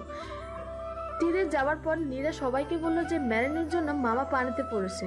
বাড়িতে শোকের ছায়া পড়ে গেল। রচনা ম্যারেনকে অপয়া শয়তানি টয়তানি বলতে লাগলো। ছোট্ট ম্যারেন এত বড় ঘটনাটা মেনে নিতে পারেনি। ম্যারেন কেমন জানি হয়ে গেল। কোনো একভাবে নীরা বাবা জানতে পারলো যে ম্যারেন মৃত্যুর জন্য নীরাই দায়ী। তাই সে নিজের মেয়েকে বাঁচানোর জন্য ম্যারেনকে দোষী বানাতে বিজি হয়ে গেল। কিন্তু ছোট ম্যারেনকে কেউ কিছুই বলতে নারাজ। তার মধ্যে একদিন নানা ভাই নানুমণি মামা একদিনের বলা কথা শেষ ইচ্ছে মনে করে সেটা পূরণ করার জন্য মামার নামের সব সম্পত্তি ম্যারেনের নামে করার সিদ্ধান্ত নেয়, যেটা আলতাফ রহমান মেনে নিতে পারেনি। সে প্ল্যান বানাতে থাকে। সে ঠিক করে যে সে নানা ভাই নানুমণিকে জানেই মেরে দিবে, কিন্তু এমন কিছু করতে হবে যেন সাপও না ভাঙে, এমন কিছু করতে হবে সাপও মরে লাঠিও না ভাঙে। তখন ওর মাথায় আসে ম্যারেন। লোকটা ম্যারেনের কানে নানা ভাই নানুমণির নামে বিষ ঢালতে লাগে। এটা বলে যে মামাকে নানা ভাই নানুমণি লুকিয়ে রেখেছে, ওদের জন্যই ম্যারেন মামার কোলে উঠতে পারে না। আরো অনেক কিছু যা ম্যারেন ছোট্ট মস্তিষ্কে এমনভাবে বিকৃত করে যে ম্যারেন ও নানা ভাই নানুমণিকে সহ্যই করতে পারে না। নানা ভাই বা নানুমণি আদর করতে আসলে ধাক্কা দেয়, কামড় দেয়, খামচি মারে, আর কত কি। যার জন্য কণিকা ম্যারিনকে প্রথমে আদর করে বোঝায়, কিন্তু তার থেকে হাজার গুণ বেশি আলতাফ মন্ত্রণা দেয়, আর তাই ম্যারিন দুর্ব্যবহার করে। তাই কণিকা শাসন করে। কণিকার কোথাও যখন ম্যারিন মানে না, তখন কবির চেষ্টা করে ম্যারিনের জন্য অ্যাগ্রেসিভ ভাব বাড়তে থাকে। ম্যারিনের মধ্যে অ্যাগ্রেসিভ ভাব বাড়তেই থাকে।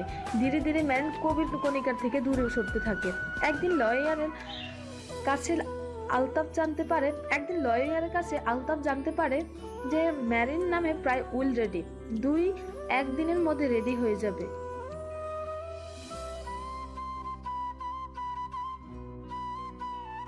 রাতের সব তারা আছে দিনের গভীরে, বুকের মাঝে মন যেখানে রাখবো তোকে সেখানে,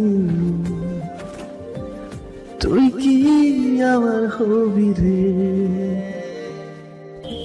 মন বাড়িয়ে আছি দাঁড়িয়ে তোর হৃদয়ে গেছি হারিয়ে, তুই জীবন মোর সবই রে,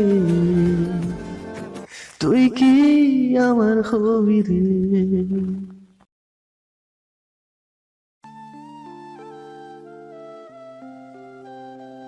নীর, নীর, এই যে শুনছেন, আমি আপনার বাচ্চার মা হতে চলেছি। হোয়াট? মনটা খুব খারাপ, তাই না? জানি না। নীরার বিয়ে, তাই না? জানি না। এই কারণেই তো মন খারাপ আপনার। তুমি কি অন্তর্যামী? সব কিভাবে জানো? It's magic. আমি জানবো না? আমি তো নাটের গুরু। আমি তো নীরার বিয়েটা করাচ্ছি লোভ দেখিয়ে। বলেছি যে ছেলেরা অসম্ভব ধনী, আমেরিকায় থাকে, ওখানেই সেটেল, আর তাই লোভী নীরা ড্যাং ড্যাং করে বিয়েতে রাজি হয়ে গেল। Such a greedy lady. আচ্ছা, আপনি এত আপসেট কেন? আমার ভালোবাসার বিয়ে আর আমি আপসেট হবো না তো ড্যাং ড্যাং করে নাচবো নাকি? ভালোবাসা? আচ্ছা, আপনার কি মনে হয় না যে নীরা আপনাকে কখনোই ভালোবাসেনি, আপনার টাকাকে ভালোবেসেছে? তা না হলে কি এত তাড়াতাড়ি অন্যকে বিয়ে করতে রাজি হতো? রেগে লাভ নেই।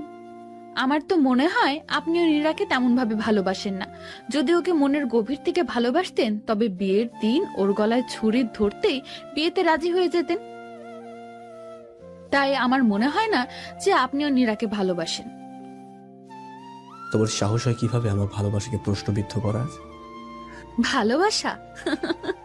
হ্যাঁ হ্যাঁ, ভালোবাসা। নীরা আমার ভালোবাসা, আমি নীরাকে ভালোবাসি। না, কখনো না। তাও মানলাম যে আপনি নীরাকে ভালোবাসেন, কিন্তু নীরা কি আপনাকে সত্যিই ভালোবাসে? ভালোবাসলে কি এত তাড়াতাড়ি বিয়ের পিঁড়িতে বসতে পারতো? তো কি করবে? আমার জন্য সারা জীবন অবিবাহিত থাকবে? তুমি কি কখনো আমাকে ছাড়বে? আপনি কি কখনো নীরাকে ভুলে আমাকে ভালোবাসতে পারবেন? জানি আমাকে কখনোই ভালোবাসবেন না। যদি আপনি নীরার জন্য আমাকে মেনে না নিতে পারেন, তবে নীরা কিভাবে অন্য কাউকে মনে জায়গা দিচ্ছে? তো কি করবে? তোমার মতো ভালোবাসা ছিনিয়ে নেবে? আপনি কথাটা কাটাচ্ছেন নীর। Shut up. সত্যি তো এটাই যে নীরা কখনোই আপনাকে ভালোবাসেনি, ভালোবেসেছে আপনার টাকা পয়সাকে। Get out. What? Get out from my car. নামতে বলেছি কিন্তু। না। যাব বাবা, এটা কি হলো? বুঝেছি। আগুন লাগাইলো রে টিঙ্কু, আগুন লাগাইলো। রাত 1টা, নীর বাসায় ফিরল। বাসায় ফিরে রুমে ঢুকে নীর অবাক, কারণ সারা রুম মোমবাতি আর ফুল দিয়ে সাজানো। দেখতে ভীষণ সুন্দর লাগছে। মেঝেতে গোলাপের পাপড়ি দিয়ে সরি লেখা। তখন ম্যারিন এসে পেছন থেকে নীরকে জড়িয়ে ধরল। I love you. দেখি, ছাড়ো। হুম। সত্য বলছি না, সবসময় ভালো লাগে না। তাতে কি? সরি বললাম তো। সরি? আমার জীবনটা শেষ করে দিয়ে সরি বলতে এসেছে? আমি ওগুলোর জন্য সরি বলিনি। আমি সরি বলেছি কারণ তখন আমার বলার কথার জন্য আপনাকে এতক্ষণ বাইরে থাকতে হয়েছে, না খেয়ে থাকতে হয়েছে। তাই যান, ফ্রেশ হয়ে আসুন, আমি খাবার বেড়ে দিচ্ছি। খাবো না, ক্ষুধা নেই। বললেই হলো রাতের বেলা না খেয়ে শুতে নেই। তোমার কি মনে হয় এসব স্টুপিড ডেকোরেশন করে রোমান্টিক পরিবেশ তৈরি করে তুমি তোমার নোংরা উদ্দেশ্য হাসিল করতে পারবে? উদ্দেশ্য? আমার জীবনের একমাত্র উদ্দেশ্য ছিল আপনার বউ হওয়ার, হয়েছি। আর আজকে এই ডেকোরেশন কেবল আপনাকে সরি বলার জন্য ছিল, কোনো নোংরা উদ্দেশ্য না। আর তাছাড়াও আপনি যেটা মিন করছেন সেই উদ্দেশ্য হলেও সেটাও কিন্তু নোংরা উদ্দেশ্য হতো না। যাই হোক, আপনি ফ্রেশ হয়ে আসুন, ততক্ষণে আমি রুমটা নর্মাল করে দিচ্ছি। নীর ফ্রেশ হয়ে দেখলো যে রুমের ফুল মোমবাতি কিছুই নেই। নীর না খেয়ে শুতে গেল। না খেয়ে ঘুমানোর সাহস করবেন না। কি করবা কি তুমি? বোম ফাটাবো। তুমি কি আমাকে একটু শান্তি দিবা না? না, আসুন খেয়ে নেবেন। নীর জানে না না খেয়ে যে উপায় নেই, তাই খেতে বসলো। কিন্তু আজকে বারে নীরের সাথে ওর প্লেটের খেতে বসলো না। নীর অবাক হলো, একটাবার জিজ্ঞাসাও করলো না ম্যারিন খেয়েছে কিনা। নীর দেখলো যে ম্যারিন ওর দিকে তাকিয়ে আছে। ওই, তোমার খেয়ে দিয়ে কোনো কাজ নেই? যখন দেখি তখনই আমার চেহারা দেখে পড়ে থাকো। কি লাভ পাও আমার চেহারা দেখে?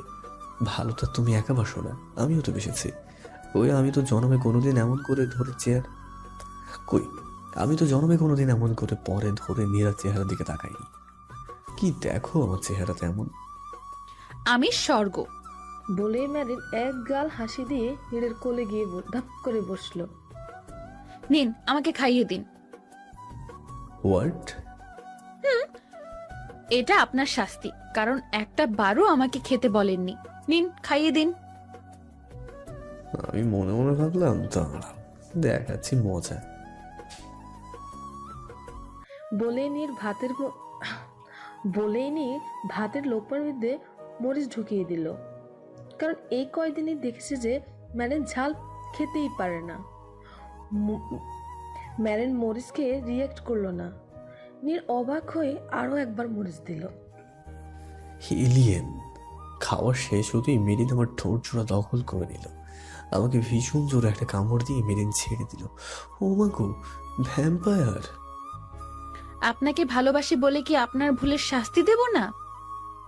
এখন কষ্ট করে আমার কোল থেকে ওঠো, আমি ঘুমাবো। আগে আমাকে রোমান্টিক ভাবে রিকোয়েস্ট করে বলুন। আপনি না কোনো কথা একবারে বোঝেন না, না বললে কিন্তু আমি উঠবো না। বলছিলাম কি, যা একটু ওঠো না প্লিজ, একটু কাজ ছিল তো।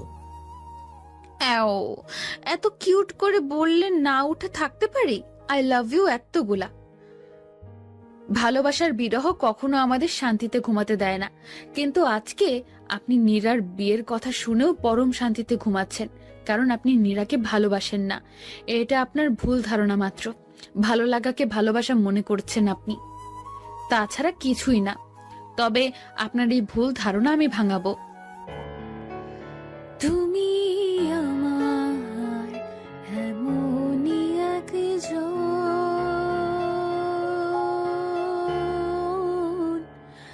যারে এক জনমে ভালোবেসে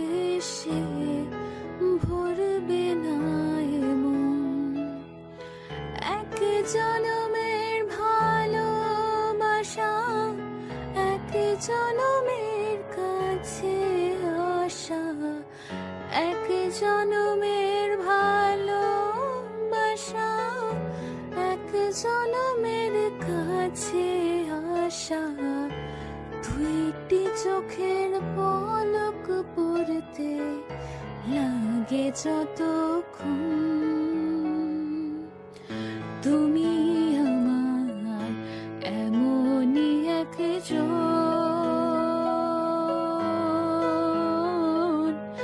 যারে এক জনমে ভালোবেসে ভরবে না এমন। হোয়াট? এত রাতে গান গাওয়ার কারণ? কিছু না। তুমি গানও গাইতে পারো? Any doubt? কোন জিনিসটা পারো না? কি মনে হয়? কিছুদিন পর ম্যারিন আজকে বাঙালি ভাবে শাড়ি পরেছে, নেভি ব্লু রঙের। ভীষণ সুন্দর লাগছে তাকে। নীলের ঘুম ভাঙলো পানির ছিটাতে। চোখ মেলে দেখলো নীলাঞ্জনা দাঁড়িয়ে দাঁড়িয়ে। যদিও ম্যারনকে চুল অত বড় না, মিচমিচে কালোও না, তবুও ভেজা চুলে খুব সুন্দর লাগছে। আজকে বুঝি আমাকে খুবই সুন্দর লাগছে।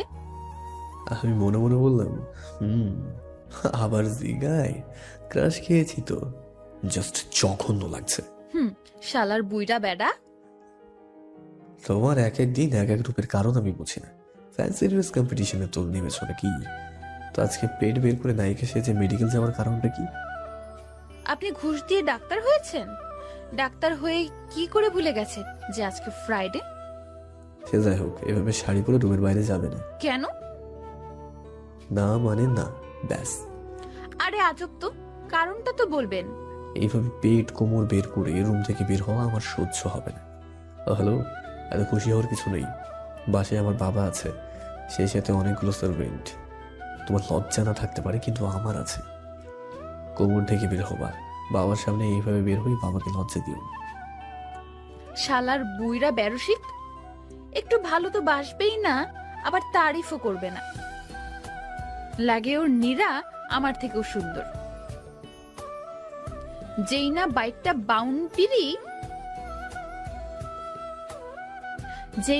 বাউন্ডারি ফকিন্নি মার্কা। ম্যারেন নীলের 14 গোষ্ঠী উদ্ধার করতে করতে নিচে নামছে। নিহাল খেয়াল করেনি নিহালের সাথে ধাক্কা লাগলো।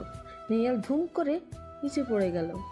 আল্লাহ গো, ও নো বাবা, দেখি দেখি হাত দাও, উঠে আসো।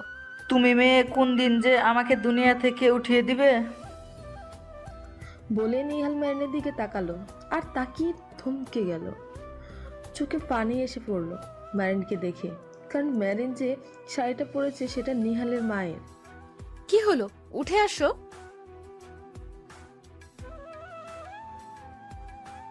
আজকে কি খাবে বলো তাড়াতাড়ি। তুমি তো জানোই মাঝে মাঝে রান্না করতে আমার দারুণ লাগে। এখন বলো কি খাবে। বলবে না ওকে? চিত পিঠা দিয়ে হাঁসের মাংসের সাথে রুটি পিঠা। আর মিষ্টিতে? Yes sir. বলেই ম্যারেন রান্নাঘরে চলে গেল। নিহাল ম্যারেনের যাওয়ার দিকে তাকিয়ে রইল। গাঢ় করে আলতা দেওয়া ম্যারেনের পায়ে, সাথে নুপুরও আছে। কি ম্যারেনের মায়ে পড়ে গেলে নাকি? হ্যাঁ, মানে না, তুমি ওকে মায়ের শাড়ি দিলে কেন? কারণ ও তোমার মা বলে। অ্যাকচুয়ালি তোমার মার থেকেও সুন্দর। সত্যি মায়ের মতো লাগছে। দুপুরে সবাই কবজি ডুবিয়ে খেলো। বিকেলে নীর হল রুমে বসে টিভি দেখছে, তখন ওর বন্ধুরা এলো। আরে গাইস, তোরা হঠাৎ এতদিন পর? তোর কি খবর? আরে বিন্দাসি হবে, এমন একটা হট বউ থাকলে আর কি লাগে জীবনে। হ্যাঁ, বস। সবাই বসলো। কি রে, তুই সুপার হট বউটা কোথায় রে? থামবি তোরা? কেন থামবো রে? ওই মামা, বলতো তোমার বউটা কই? তোরাও এতদিন পর আমার সাথে দেখা করতে এসেছিস? দেখ, তোরা এতদিন পর আমার সাথে দেখা করতে এসেছিস নাকি আমার বউকে দেখতে এসেছিস? তোর বউকে দেখতে, জ্বলন্ত পটকাটাকে দেখতে। সেই বিয়ের দিন দেখেছিলাম, একটু ডাক দে না রে। এটা কি বউয়ের উপর রেগে বললি নাকি আমাদের উপর রেগে? আরে বউয়ের উপর রাখবে কেন? এত সুন্দর বউয়ের উপর কি রাগ করা যায়? মামারা, ভুলে যেও না যে নীরাকে নীর বাবু মনে থেকে ভালোবাসে, যাকে বলে টুরু লাভ।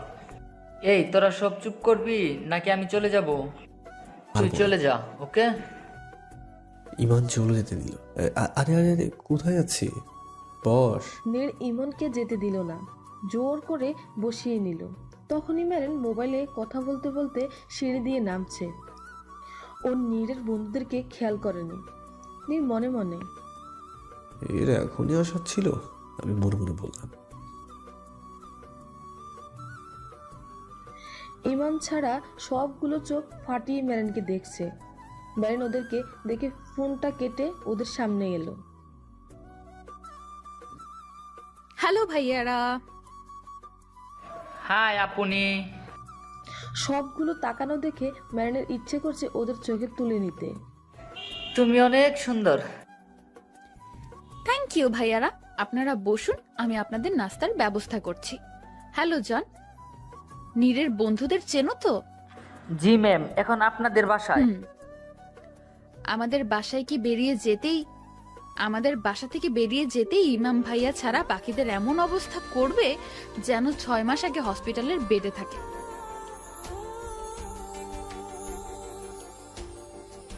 ভুলে যাস না, ও নীরের বিয়ে করা বউ। চুপ থাকতো, নীর ওকে বউ বলে মানে না। মানলে যে নীর কোনো মেয়ের অপমান সহ্য করে না, তার সামনে তার বউয়ের নামে এমন কথা বললে আমরা এখন কি জিন্দা থাকতাম নাকি?